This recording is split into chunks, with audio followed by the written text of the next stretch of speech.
Okay, let's have a look and see what we're doing. I'm going to break it down into three little parts for you. The first bit is like an introduction where Angus Young, I think, is just deadening the strings. I'm not quite sure where on the fret he does it, as long as you're not getting any harmonics or anything back. And it's just going like this. And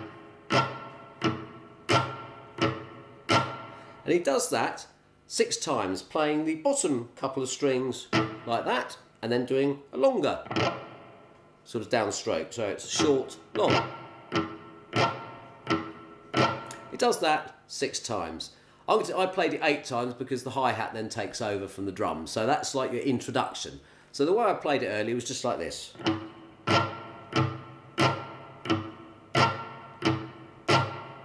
Then go straight down to an E5 chord, just once like that. Plays it like that, and then you sort of deaden it with your either your finger there or your palm there. So it's just like that. Okay, that's all there is to it. Then we're going to the D chord and the A chord. And essentially what we're trying to do here is play just the D and the A strings if we can. It doesn't matter if you play a few more, but it's a bit cleaner. Yeah, maybe the top 3, like that. You could play, you can get away with it. You can actually get away with this if you want, it's just not so chopped. So the rhythm, when it goes up to the D, he plays it 3 times, like that. So it's... And then we go back down to the A5 chord, again just playing the A string open, and then the 2nd fret on the D, and if you want to, obviously the 2nd fret on the G as well. So again it's 3. I'm playing it down, up, down. So we have... And then there's a count of 3. It's 1, 2, 3, and then the lead run comes down on the E minor pentatonic, goes like that. Now, it's a bit more difficult than that. After we're playing there, those 2 there, so we're starting on the 3rd string, 3rd fret of the E string, and pulling off to the open string. Then we're doing the same again on the B string, 3rd, and then pulling that off to the open. But what's difficult now, you're not going, you're actually going, he's bending it straight away up 2 frets to that B string. So we're having this effect. Like that. Again, you bend it up 2 frets, bring it back, release it back down to the 4th, to the 2nd fret of the A string, so of the G string, and then hammering off, pulling off with your finger, and then going straight back down into the E again. So instead of playing the E note, he's just playing the E5 chord. So it has...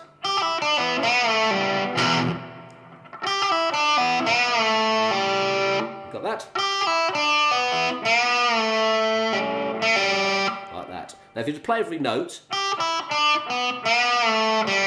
you can do if you want, it's not so smooth as it is if you pull the, like that, if you actually pull the notes off with your hand. So what we have now, we have...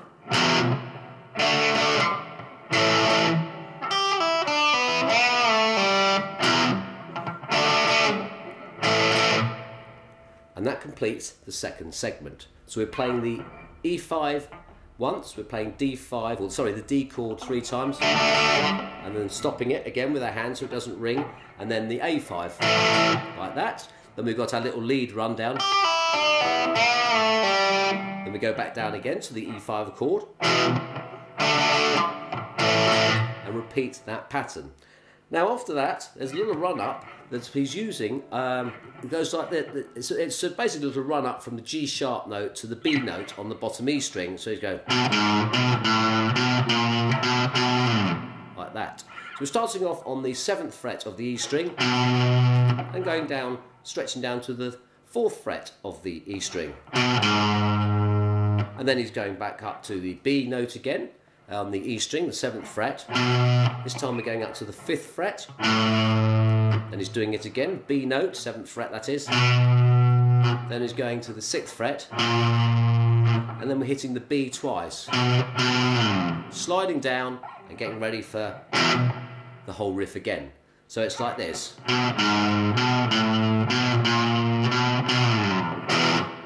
and then it repeats the whole thing again. So, I think the best thing to do is let me just play that through nice and slowly for you.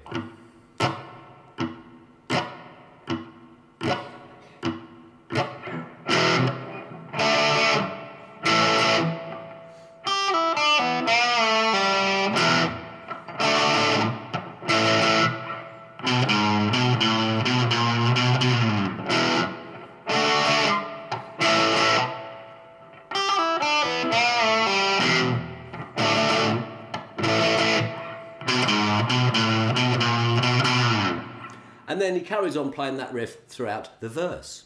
So that's played it nice and slowly for you. Have a look back and just play along with that a few times, and then go forward to the next segment and we'll play it in real time.